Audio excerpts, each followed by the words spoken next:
Hi video gamers, we have successfully gone through our journey of Impostor Factory, a To the Moon Presents video game. We will now discuss it and spoil all of it for Volconiac especially. We're coming off a fresh journey of these video games now, so everything is kind of like the restarting. No, we're done with it. I just finished it. And we're gonna play the beach episode though, so if you want to see the beach episode, we're doing that in a second there. I think that I'm gonna say at the exact same point I was with Finding Paradise. This is like an overall good game. It's a little bit. This is the third one now. This is a little bit. It's very same in the sense that it's like they're building on an overarching narrative, and that overarching narrative is kind of interesting. And in this one, they're at least like they're like affirming a lot of things in it, but it also has a bit of a weird like. It feels like it takes maybe a bit too long to figure out what's even going on in the game. You know, like in a lot of the games, you're like at least you know what you're doing. In To the Moon, you don't know like what's gonna happen inside the dude's brain box, but at least you know what you're doing there. In this game, it's like people are dying, and I'm time traveling, and then you're like, oh, but now I'm looking through the memories for some reason. This is like, okay.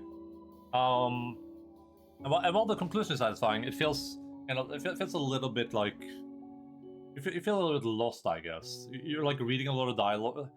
It's the problem I have with a lot of these games where it's like you're reading a lot of dialogue and you don't really know what it's all for, so it's hard to like place it where it's supposed to be in your brain, I guess. But still really excellent writing, and this one's a bit funnier than the other ones. And I liked. I thought they did a good job of like the emotional thing again. Like it's like I'm like this far from crying at some moments. Like I didn't think that them choosing for the boy to them choosing her over the boy, right? The boy grows up, he's in hospital a lot, right, and then he eventually dies. That was sad. It wasn't like make me cry sad, but I was like, oh, this is sad. But then when we see the reverse of her choosing the boy over herself, then we kind of see all the same scenes, but the reverse. That really got me. It's just like a very visceral way to show exactly what we're talking about, right? Like it's like a what if scenario where it's like we see the boy suffering, we see them being there, and as an adult, that suffering is a little bit harder to like rational, or it's easier to rationalize to an extent, right? Like it's not like it's easy to have your child suffer, but at least you're a grown up and you can kind of compartmentalize it a little bit, and you can kind of like figure out ways to deal with it in your head, right? Like you know what's coming, you know your kid is gonna die, and you've experienced death before, you've seen people die, you've heard about people die. I guess it feels like it's not easy to lose a child, but to an extent that you can like build up for it a little bit, right? But as a child, when we see the reverse side, the child hasn't experienced that before. They don't really understand it, and they don't get the concept of like, oh, your mom is sick and she's gonna be dead in 5 years, right? Like that's just a foreign concept for them. I don't know. It just feels worse. And just seeing, but then again, it's like I think the emotional part is just the idea that Linnery, she's made that choice and she's like coping with that fact, right? And she's happy with that. She's in bed reading a story to her kid while she's dying, and it's just like that's her choice. She's good with that, right? And also the fact that from the true story perspective, right, that she went and she put all her memories into this machine so that her kid could someday go through them and experience everything that she went through, and to know her. I thought that was really, really touching, I guess. And it's also touching that like that's kind of what's motivating Neil, I guess. And also that he got to see everything. He got to see all these different worlds, all the different things happening in them. His parents kind of like living different lives, and Link. But yeah, so I thought they did a pretty good job. I would still say that I'm like, if we look at the scale here, 10 is about space, 9 everyone should play this, 8 good experience worth playing, 7 good play if it sounds fun, 6 alright play if you like the genre, 5 average, 4 still functioning game, 3 barely worth playing, 2 everyone should avoid this, 1 no redeemable qualities. I think this should obviously be like 0.1 maybe.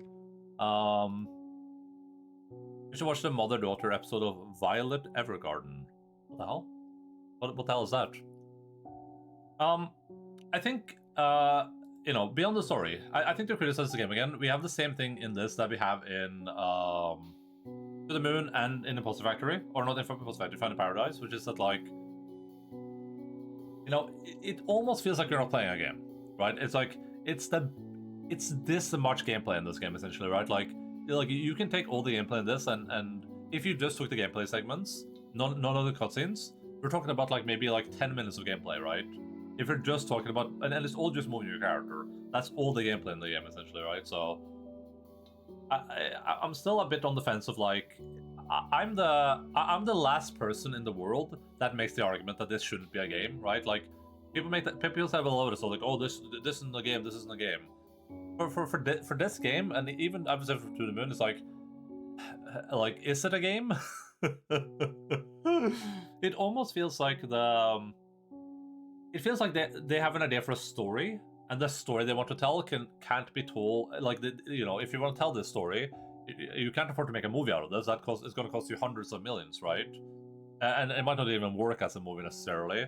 So it kind of feels like they just chose one of the cheaper, easier mediums to tell the story through, almost. Because the gameplay is so minimal. But I still give it like a 7.9. Any game that can almost make me cry, that's an easy.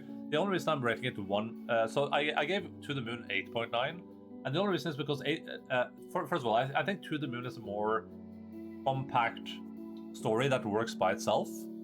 I think that it had better emotional moments and payoff, and the big thing for me is that To the Moon, I feel like I can recommend to anyone.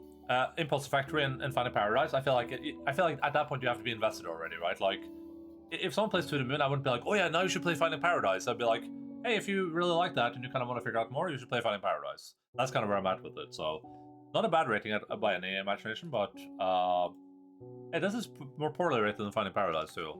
I'd rate this and Finding Paradise literally the same. They both hit the same emotionally. This one I would say is a bit slower to get there, but I still found it intriguing. So, yeah, that's pretty much where I'm at. We can switch this here to played. Streamed. Oh yeah, big time.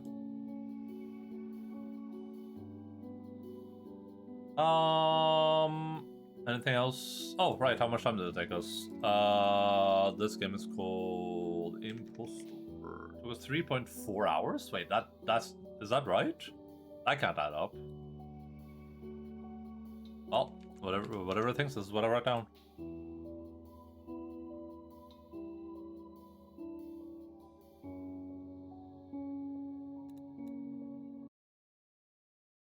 Alright,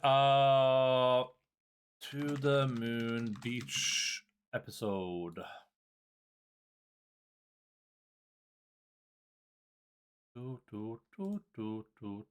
Let me just save the image for this in generic. To the Moon Beach episode.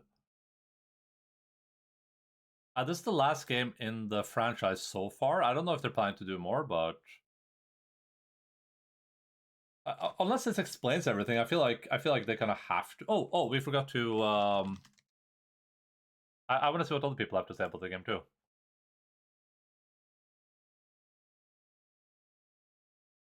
I'm mostly just interested in negative reviews because I usually find those more interesting. Different from the first two games, drawn out. The novel, creepy, exciting bits fall away, and the game now proceeds with a boring, drawn-out rehash of many of the same exact themes. Yeah, true.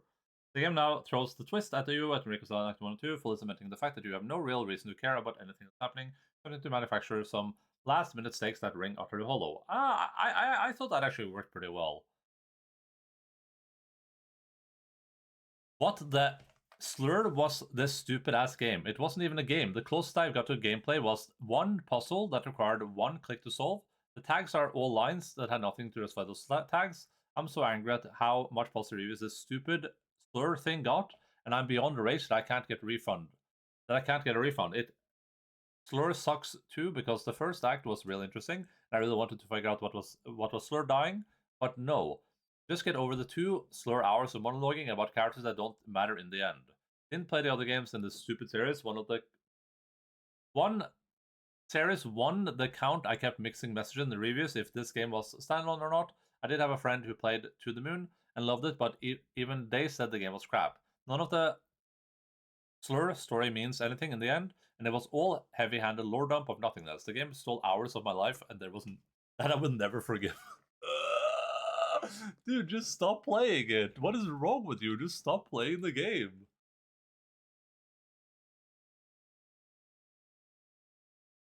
Everything else is supposed to review interesting. 10 out of 10 story, but it's not really a game, is it? Agreed. Why are you looking for a bad review? Just buy the game already. I mean that the game that does not understand the meaning it's for, there's basically no gameplay, you're watching a movie, the dialogue is fine enough, but everything else does not really serve the story well. Either add to that you must have played a bunch of other games beforehand, and well, not for me. I think you could play this by itself, and it would be okay. But yeah, I think this is probably the first one where I'd say you really need to play the other ones to kind of get it.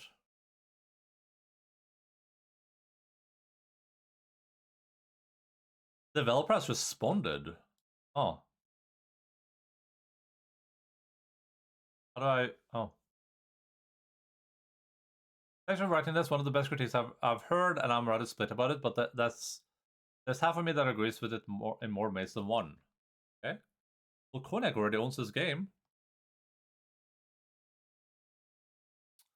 On the show, Impostor Factory is the third game of the series, proceeding by finding paradise and to the moon. These games tend to tell emotionally involved stories with puzzles to figure out about how to progress. Unfortunately, I found that Impostor Factory retreads the same ideas present to the moon and find paradise without meaningfully pushing the overarching narrative of the series forward or evolving the writing in a meaningful way. The first two games are tearjerkers, but it doesn't feel like the developers have progressed since To the Moon, released in 2011, which quickly gives the game a dated feel.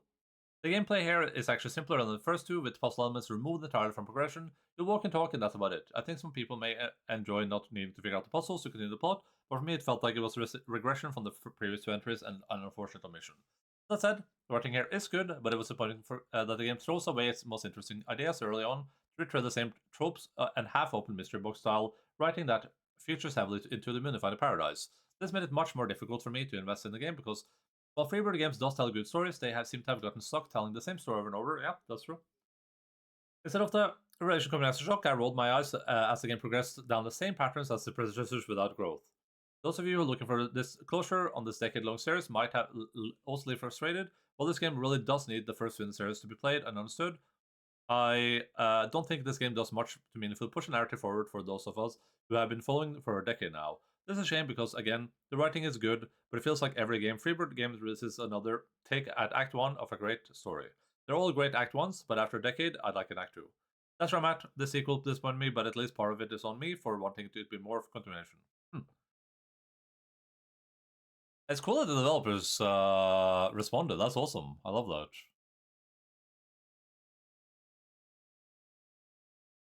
That's interesting. Can you look for just developer responses?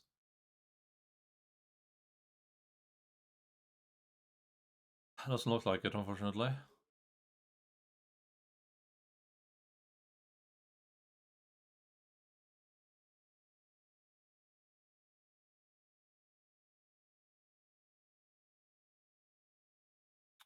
Right, that's cool. Yeah, I do kind of agree with that. I think one thing maybe that I have going for me that a lot of other people don't is what that person mentioned, which is that they might have played To the Moon in 2014 or 2011 or something, and then a decade later they get another game. Then a decade and like 5 years later they get another game.